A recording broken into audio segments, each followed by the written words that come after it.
Hari ini mari kita bicara tentang pengkhianatan, bukan dikhianati pasangan atau rekan bisnis, tapi pengkhianatan yang Anda lakukan pada organ 1,5 kilogram di sisi kanan perut Anda, yaitu hati Anda atau liver. Nah, organ ini adalah satu-satunya bagian tubuh yang punya kemampuan luar biasa untuk tumbuh kembali meskipun sudah dipotong. Organ ini banyak berkorbannya untuk kita. Dia diam saat Anda hajar dengan gorengan tiap sore dan nggak ngeluh waktu Anda tuangin soda atau alkohol yang Anda lakukan mungkin sudah puluhan atau belasan tahun. Dan dia tetap kerja sampai hari ini, mungkin menyaring racun saat Anda stres pikirin cicilan, stres pikirin kerjaan, ya, stres pikirin anak dan lain-lain. Masalahnya liver itu organ yang sangat tangguh, sangat stoik. Dia tidak akan mengirim sinyal, ya, tidak akan mengeluh sakit sampai kondisinya benar-benar udah kritis gitu ya.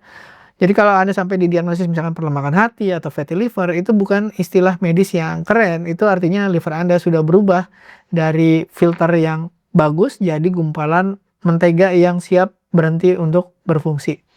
Dan setelah Anda lewat usia 40, mungkin 50, 60, Anda udah nggak punya banyak waktu untuk main-main dengan filter utama tubuh Anda.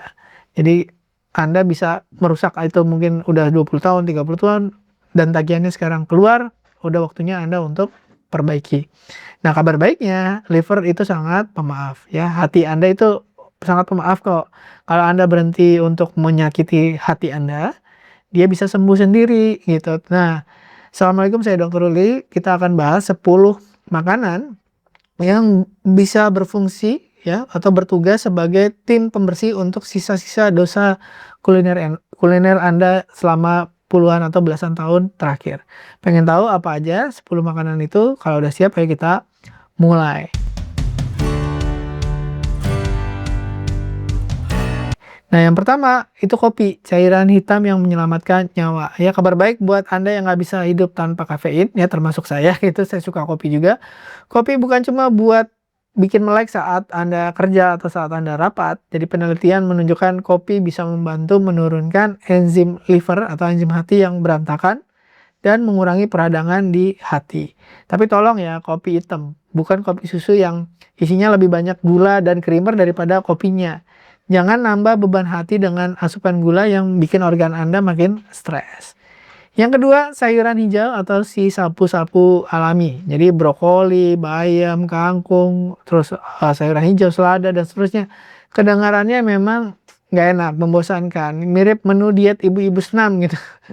Tapi sayuran ini sebenarnya kaya akan klorofil dan senyawa yang membantu mencegah penumpukan lemak di sel hati Anda.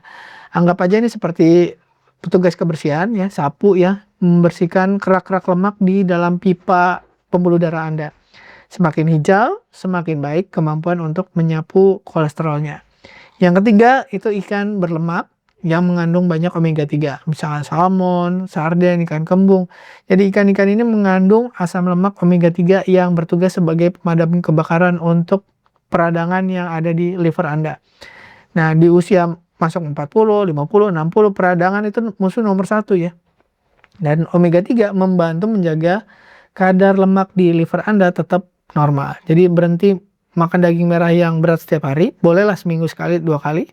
Nah, tapi perbanyak dengan omega 3, dengan ikan laut yang banyak mengandung omega 3 dibandingkan daging merah.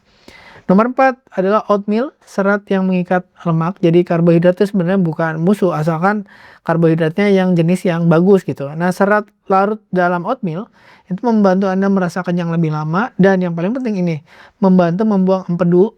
Empedu itu membawa lemak keluar dari sistem Anda. Jadi kalau empedunya diikat sama serat, ya serat dari oatmeal tadi, serat dari sayuran hijau juga tadi, itu cara paling murah untuk melakukan detox tanpa Anda perlu beli paket jus yang ratusan ribu, yang belum tentu juga efektif. Yang udah jelas efektif itu serat gitu, dari sayur bisa, dari oatmeal bisa.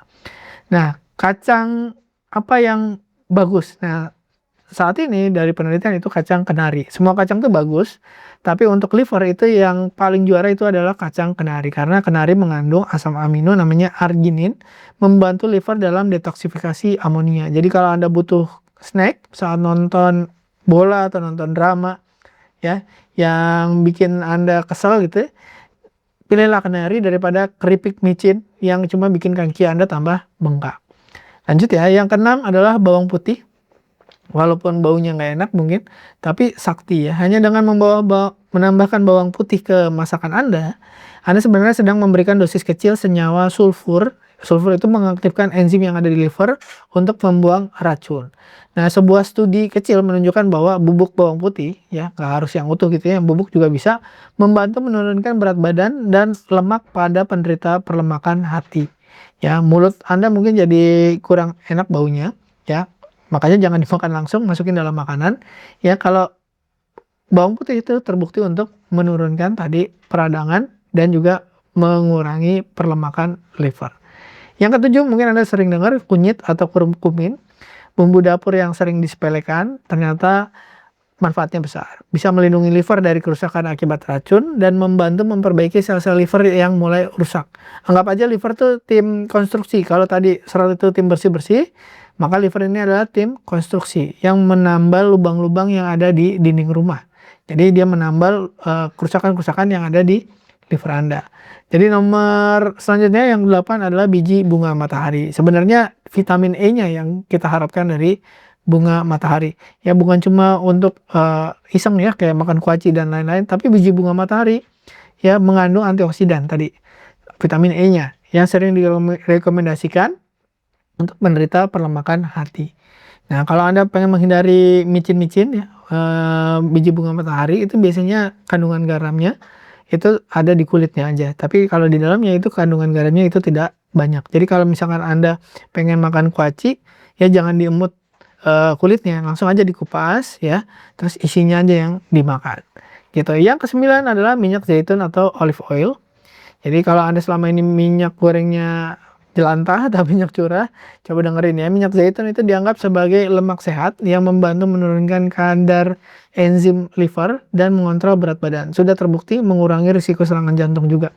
Jadi Anda tidak butuh pelumas yang jelek, Anda butuh pelumas yang bagus. Jadi kalau selama ini pakai minyak yang kurang baik, gantilah untuk pakai minyak yang bagus. Apalagi kalau udah masuk usia 40, 50, 60, ya gunakan yang premium gitu. Jangan sampai Anda menyesal di kemudian hari hanya karena pengen irit gitu. Nah, kalau minyak zaitun sendiri sebenarnya untuk menumis masih bisa, tapi kalau untuk menggoreng sebenarnya tidak disarankan. Nomor yang terakhir atau yang ke-10 adalah teh hijau. Nah, ternyata teh hijau itu mengandung antioksidan tinggi sekali namanya katekin. Dikenal dapat meningkatkan fungsi liver dan mengurangi penumpukan lemak. Tapi ingat ya, minum teh hijau yang asli itu diseduh ya, bukan yang dalam kemasan. Kalau yang dalam kemasan langsung siap minum itu kebanyakan itu air gula rasa teh, bukan teh dikasih gula ya, tapi air gula dikasih perasa teh. Nah, itu Anda harus cermat gitu ya. Jadi memperbaiki liver itu bukan dengan diet ajaib aja selama seminggu, tapi gimana caranya Anda berhenti memperlakukan tubuh Anda seperti tempat pembuangan limbah. Ya kalau Anda kasih beban yang berat tadi, misalkan makanan yang jelek, kasih alkohol, ya akan cepat rusak. Gula yang tinggi, karbo tinggi, ya livernya akan cepat perlemakan akhirnya mogok gitu ya. Tapi kalau Anda stop semua itu, terus dikasih makanan yang benar, ya apalagi Anda masuk usia di mana setiap keputusan makan akan langsung dikirim tagihannya. Mungkin kalau umur belasan, 20 ya, 30 awal itu kalau makan tagihannya bisa mundur tuh nanti usia 40, 50, 60. Tapi kalau Anda udah usia 40, 50, 60 tagihannya langsung instan. Jadi pilihannya sederhana nih. Anda makan untuk memberi makan sel-sel Anda atau Anda makan untuk memberi makan penyakit yang membuat masa tua Anda jadi menyedihkan. Mulailah bersikap adil. Selama ini Anda makan hanya menguntungkan mulut, ya, mengutamakan rasa. Nah, sekarang Anda mengutamakan yang lain. Jadi Anda harus bersikap adil. Selama ini mulut Anda menjadi juaranya, prioritas, dan mengorbankan liver, jantung, ginjal, dan lain-lain. Nah, sekarang mulailah Anda makan dengan memprioritaskan organ lain. Mulut itu sekedar sesekali boleh makan enak gitu. Nah, liver Anda organ yang paling setia, udah banyak berkorban. Jangan tunggu sampai liver Anda nyerah, baru Anda mulai peduli. Aduh, nyesel gitu ya. Jadi mulai hari ini pilih satu atau dua makanan dari daftar tadi, buang kebiasaan buruk yang selama ini Anda pelihara, karena pada akhirnya kesehatan adalah satu-satunya harta yang tidak bisa Anda wariskan. ya, tapi sangat menentukan seberapa lama Anda bisa menikmati warisan yang sudah Anda kumpulkan dengan susah payah. Udah capek-capek nyiapin pensiun, ternyata nggak bisa nikmatin pensiun karena keburu sakit atau meninggal, gitu. Sekian dari saya, semoga bermanfaat bagikan kepada orang-orang yang membutuhkan. Saya Dr. Ruli, wassalamualaikum warahmatullahi wabarakatuh.